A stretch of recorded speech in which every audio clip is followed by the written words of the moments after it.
우리는 6계명에 이어서 7계명 그리고 이제 8계명까지 이르렀습니다.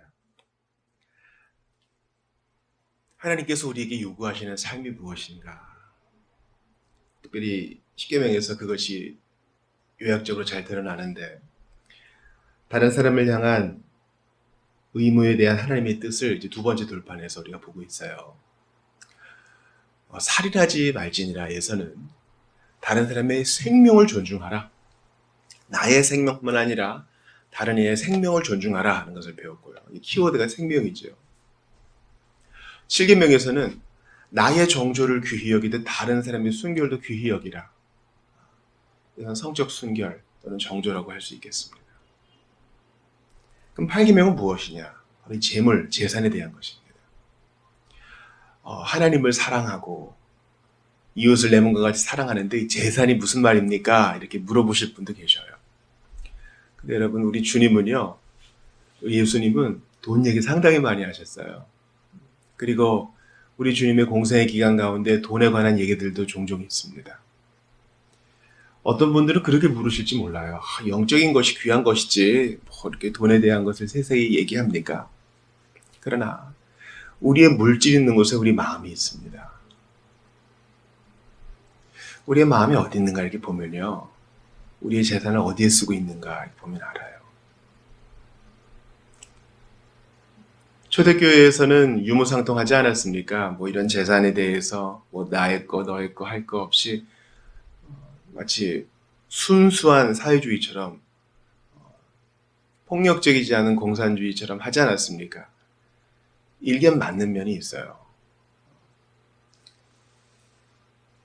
사실 우리가 살고 있는 사회에서도 100% 온전한 자본주의, 또 자유시장 경제를 추구하고 있지 않죠. 왜냐하면 철도나 우체국 같은 것들은 정부가 관할해서 하고 있지 않습니까?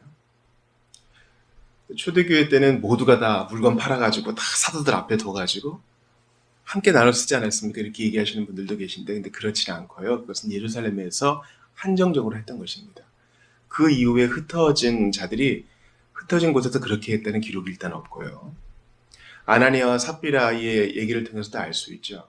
각자 믿음대로 하는 것입니다. 누가 강요하는 것이 아니었어요. 그러므로 사도행전에서의 어떤 그 유무상통의 기록을 재산권이란 건 없다 이렇게 얘기하는 근거로 쓸 수는 없습니다. 8계명이 요구된 의무를 이번에 보고 이제 다음에는 8계명이 금하는 것을 보도록 하겠습니다. 우리는 대의문답에서 8계명을 볼 때 8계명이 사업과 계약에 있어서의 의와 정직을 요구한다는 것을 알 수 있고요. 또 모든 이에게 바쳐야 할 것을 바치지 않는 것은 도둑질하는 것이다 라는 것도 알 수 있습니다. 왜냐하면 남의 재산도 중요한 거고 국가의 재산도 중요한 것이기 때문에 세금을 정확하게 내야 하는 것이죠. 또 그릇되게 취득하거나 보유한 재산은 돌려주어야 할 의무가 있습니다. 그릇된 것은 주님이 받지도 않는다고 하셨어요. 더러운 돈은 하나님을 아무리 공경한다고 해도 주님이 받지 않으신다고 했어요. 그러니까 이 사유재산을 존중하되 깨끗한 사유재산. 물론 이제 나중에 보겠지만은 모든 것이 연결되어 있고 서로 관계되어 있는 경제체제 하에서 100% 순수한 이득이란 있을 수 없어요. 분명히 어딘가에서 문제가 있게 마련이거든요. 주님이 불의한 재물로 친구를 사기라 할 때 우리가 그것을 좀 염두에 둬야겠습니다. 항상 분별 있게 재물을 써야 될 필요가 있어요. 나만 깨끗하다고 내 수중에 들어온 재산이 깨끗한 것은 아니거든요. 분명히 어딘가에서 냄새가 나는 부분이 있습니다. 제8계명은 할 수 있는 한 다른 이들이 도움을 필요할 때 꾸어주고 빌려줄 것을 또 요구합니다. 이 사유재산이라는 것은 이건 내 거야 하고 움켜쥐는 것이 아니라 이거는 다른 사람을 위해서도 주께서 주신 것이기 때문에 기꺼이 나눌 의무가 있습니다. 그러나 그것은 할 수 있는 한. 할 수 있는 한. 우리 빌립보서 말씀 보면은 빌립보서 2장 4절 보세요. 각각 자기 일을 돌볼 뿐더러 또한 각각 다른 사람들의 일을 돌보아 나의 기쁨을 충만하게 하라. 먼저 뭐가 나와요? 자기 일을 돌보는 게 중요해요. 다른 사람 위한다면서 가족도 내팽개치고 내 몸도 내팽개치면서 좋은 일이고 선한 일이니까 구제하고 나누어주고 해야지. 그게 너무 심해지면 빌립보서 2장 4절 말씀을 어길 수가 있어요. 우리 자신을 잘 돌보는 선 안에서, 내게 맡겨주신 가정을 잘 돌보는 그 선 안에서 할 수 있는 것, 분수껏 나누는 것입니다. 또 제8계명은 세상적 부에 대한 우리의 태도와 행위가 적당해야 함을 요구합니다. 여러분, 돈 버는 재미가 쏠쏠하거든요. 돈 버는 게요, 재밌어요. 목사님 무슨 그런 말씀을 하십니까? 참 먹고 살고 싶어가지고 어쩔 수 없이 그냥 일하고 고통스러운데요. 맞아요. 일견 그런 면이 있어요. 그런데 그 보상이 우리의 손에 딱 들어왔을 때 기쁘잖아요. 그리고 재산이 좀 늘어가지고 어느 정도 종잣돈이 생기면, 시드머니가 생기면 어떻습니까? 돈이 돈을 낳고 부가 부를 창출한다고 그 다음부터는 재미가 있는 거예요. 그래서 거기에 혹 빠질 수가 있는 거죠. 그래서 에스겔을 우리가 보면서 두로의 죄악, 애굽의 죄악은 뭡니까? 거기 그냥 혹 빠져가지고 하나님을 버린 거 아니겠어요? 거기에 혹 빠져서 그 재미에 그냥 홀랑 마음을 빼앗겨서 이거 내 거다, 교만 떠는 거 아니겠습니까? 또한 우리는 제8계명에서 하나님께서 우리에게 허락하신 이 섭리적 환경을 통해 우리 삶의 유지를 위한 수단을 취득하고 유지하며 사용할 것을 요구한다는 것을 알 수 있습니다. 단순히 돈에 대한 것뿐만 아니라 하나님께서 우리에게 주신 섭리적 환경을 통해서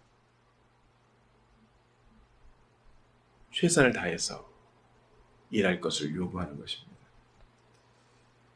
여러분, 그래서 창세기 1을 보세요. 섭리적 환경 속에서 요셉이 애굽의 총리가 되죠. 그리고 하나님께서 계시해 주신 대로 부지런히 자기의 은사를 발휘하여 곡식을 잘 모아놓습니다. 왕도 그 이전에 잘 설득하고요. 그러니까 내 몸만 생각하는 것이 아닙니다. 재산을 잘 관리하는 것은 후에 후속사에서 아주 놀랍게 쓰임받고 있지 않아요. 나중에 이제 야곱과 그 아들들이 다 애굽에 와서 번성하게 되는 일이 벌어집니다. 합법적인 직업을 가지고 정규적으로 일하는 것은 우리의 의무입니다. 기억하세요. 합법적인 직업을 가지고 정규적으로 일하는 것이 우리 의무예요. 각자 자기 손으로 일하라고 바울이 얘기하지 않습니까? 합법적인 직업이 먼저 중요해요. 돈 많이 주는 비합법적인 직업은 주님이 원하시지 않아요. 또한 정규적으로 일하는 것이 우리 의무입니다. 일을 했다가 안 했다가, 땡기면 했다가 돈 떨어지면은 또 일 찾다가, 있으면은 또 게임하고, 그것이 아닙니다. 그러므로 여러분, 나는 로또 1등 맞아가지고 평생 놀며 지낼 거야, 이런 꿈 꾸지 마세요. 노동 자체는 매우 신성한 것이고 거기에 기쁨과 즐거움이 있어요. 우리는 이 땅에서 일하지만 하나님이 삭설 주신다, 이런 생각을 가지고 평생 즐겁게 일할 수 있게 해달라고 기도해야 됩니다. 그리고 그것을 나누게 해주실 것을, 그 지혜를 주실 것을 간구해야 되는 것입니다. 제가 이것을 왜 강조하냐면 그렇게 안 하는 사람들이 되게 많아요. 정규적으로 일해가지고 합법적인 직업으로 일하는 것이 우리 의무인데 이 의무를 내팽개치는 사람이 너무 많아요. 소위 집에서 노는 사람들이 너무 많아요. 제가 프리랜서, 학생들을 비하하는 것이 아닙니다. 일을 할 수 있는데 일을 가리는 거예요. 일을 할 수 있는데 그냥 방에서만 도는 거예요. 여러분, 신자와 게으름은 어울리지 않아요. 그러므로 부지런히 우리에게 있는 기회를 잘 활용해야 될 것입니다. 잠언 10장 4절을 들어보세요. 손을 게으르게 놀리는 자는 가난하게 되고 손이 부지런한 자는 부하게 되느니라. 저는 부자 싫어요. 지금 성경에 그거 얘기하는 게 아니죠. 바울은 나누어 줄 것이 있기 위해서 네 손으로 부지런히 일하라 그랬습니다. 우리가 일하는 것은 나눔을 위해서도 일하는 것이기 때문에 합법적인 직업을 가지고 정규적으로 일하는 것이 중요합니다. 또한 검소함은 그리스도인의 의무입니다. 기억하세요. 검소함의 반대말이 뭐예요? 낭비죠. 목사님, 좀 낭비가 되어야 물건이 돌고 돈이 돌고 그런 거 아니에요? 목사님 너무 순진하신 것 같아요. 그렇게 얘기하시는 분들 계실지 몰라요. 검소함은 그리스도인의 의무입니다. 다시 강조해요. 내가 가진 게 아무리 많아도, 내 재물이 아무리 많아도 쓸 수 있는 것을 쓸 때까지 쓰는 거. 새 제품이 사고 싶어서 멀쩡한 것을 갖다 버리고 그런 일은 없어요, 여러분. 그리고 그 즐거움은 상당히 잠깐이에요. 그럴 거면 여러분 사람도 계속 바꾸고 해요. 요한복음 6장 12절 들어보세요. 그들이 배부른 후에 예수께서 제 아들에게 이르시되 남은 조각을 거두고 버리는 것이 없게 하라. 이 총대들이 이것을 관련 성구로 넣었어요. 검수함이 우리 의무고 예수께서 본을 보이셨다. 남은 조각 다 모아라.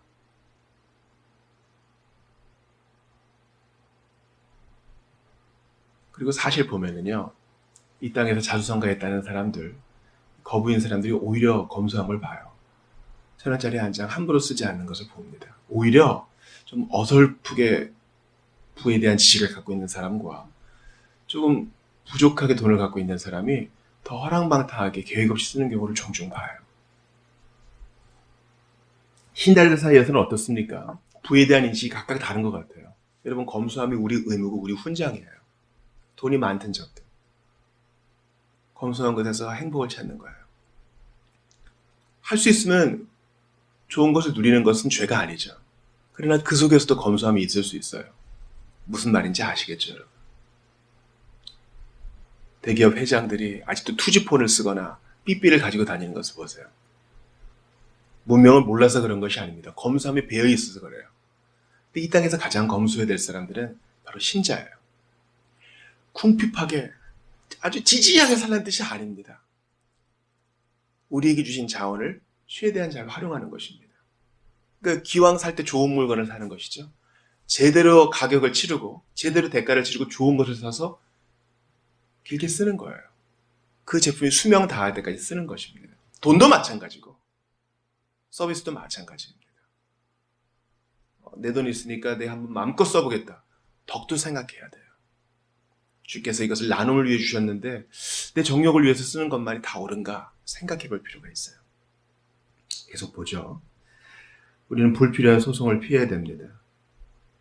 고린도전서 6장 1절부터 9절을 보면은 일부만 보죠.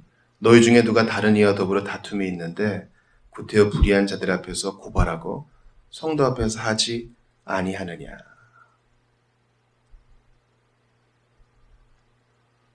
고린도 교회 안에 이런 소송이 있었어요. 여러분들 총대들은 웨스트민스터 회의 총대들은 왜 불의한 소송을 피해야 되는 것이 8계명과 연관되어 있다고 생각했을까요? 맞아요. 불의한 소송을 통해서 다른 사람의 재산권을 빼앗아올 수 있고 내 것이 뺏길 수도 있고 또 불의한 소송을 통해서 현대는 어떻습니까? 누가 더 유리한 로펌, 더 좋은 법조인을 데리고 있느냐에 따라서 법정에서 승패가 갈리기 때문에 소송 비용도 만만치 않죠. 거기에 쓰는 우리의 시간, 거기에 쓰는 우리의 재물이 또 얼마나 많습니까? 또 감정적인 에너지가 얼마나 많이 쓰입니까? 그 소송 자체를 하지 말라는 게 아니에요. 불필요한 소송. 고린도 교회는 교회 안에서 해결할 수 있는 형제간의 일을 세상 법정에 의뢰했기 때문에 바울에게 꾸지람을 받는 것입니다. 그리스도인은 또 보증에 말려들거나 휩쓸리지 말아야 합니다. 우리가 예전에 새벽에 잠언 강의를 할 때도 보증에 대해서 나온 것들을 봤죠. 잠언 6장 1절부터 6절이에요. 내 아들아, 네가 만일 이웃을 위하여 담보하며 타인을 위하여 보증하였으면 내 입의 말로 네가 얽혔으며 내 입의 말로 인하여 잡히게 되었느니라. 가까운 사람, 믿을 만한 사람에게 보증하는 것도 잘못된 것입니까? 보증 자체를 거부하는 것이 아닙니다. 죽어도 보증하지 말아라, 그런 뜻이 아닙니다. 이 일 저 일에 다 보증하고 나서게 되면 하나님이 너에게 맡겨주신 재물 잃어버리게 되지 않겠느냐. 생각해보지 않고 가볍게 보증 서지 마라 하는 것입니다. 여러분, 요즘은 좀 모르겠는데 예전에는요, 보증으로 인해서 집안이 내려앉고 그런 경우가 많았어요. 빚을 진 사람이 도망을 가고 보증 쓴 사람이 그대로 뒤집어 쓰고. 그러므로 우리가 가지고 있는 재물을 신중하게 써야 할 필요가 있다는 것을 성경은 말하죠. 정당하고 합법적인 수단을 통해 우리 자신과 다른 이들의 물질적 번영을 증진시키는 것이 바로 우리의 의무입니다. 여기에 대해서는 이미 문화명령에서 얘기하신 바 있죠.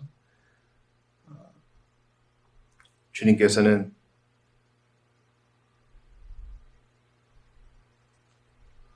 문화 명령을 통해서 정복하고 다스리라고. 그래서 합법적인 수단을 통해 다른 사람의 필요 잘 채워주고 물질의 번영을 증진하라고 우리에게 말씀하지 않으셨습니까?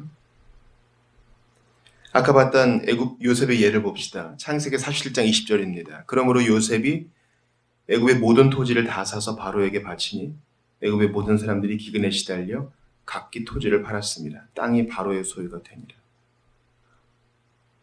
이제 사람들이 먹을 것을 구하러 요셉에게 와서 가진 것이 땅밖에 없으니 땅을 다 내어드립니다. 먹을 걸 주세요. 모든 땅이 요셉의 것이 돼서 그걸 바로에게 바쳐요.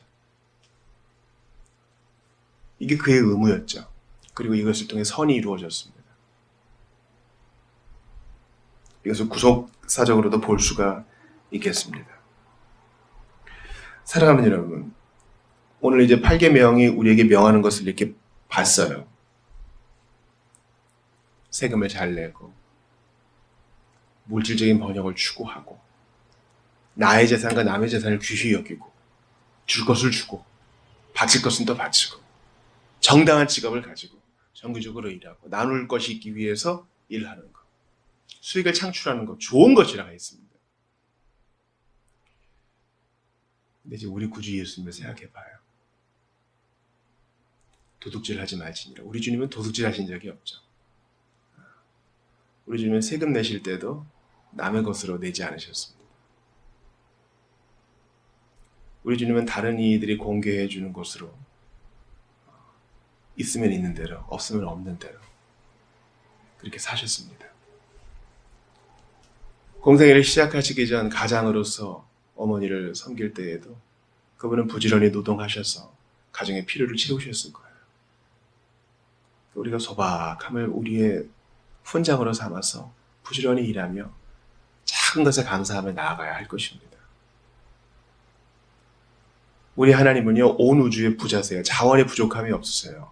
모든 게 다 그분 거예요. 그런데 그분은 온 우주 가운데 가장 작은 별이라 할 수 있는 이 지구에 살고 있는 우리에게, 이 땅에 발붙이고 사는 우리에게 관심을 가지셔요. 그리고 내 거야. 내 거야. 우리를 당신의 소유로 삼으셔서 아주 귀히 여기세요. 너는 내 재산이다. 너는 내 것이다. 마귀는 도둑질하여 갑니다.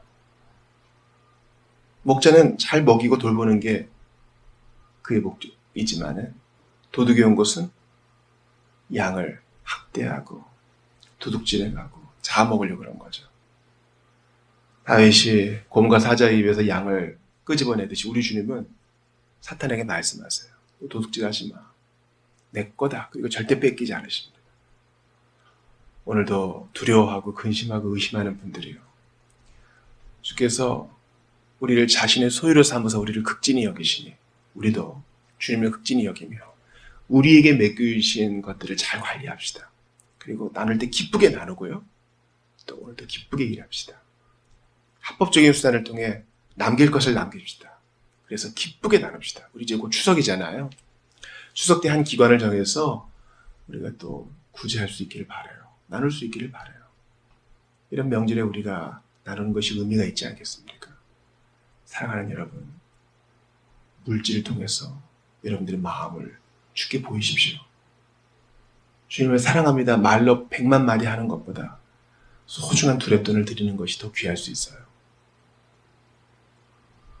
오늘도 금요일이잖아요. 마음이 해이해질 수 있는데 더욱 열심히 일하고 하나님께서 맡겨주신 것으로 주님을 섬기는 우리 모두가 되실 수 있기를 주의 이름으로 축원합니다.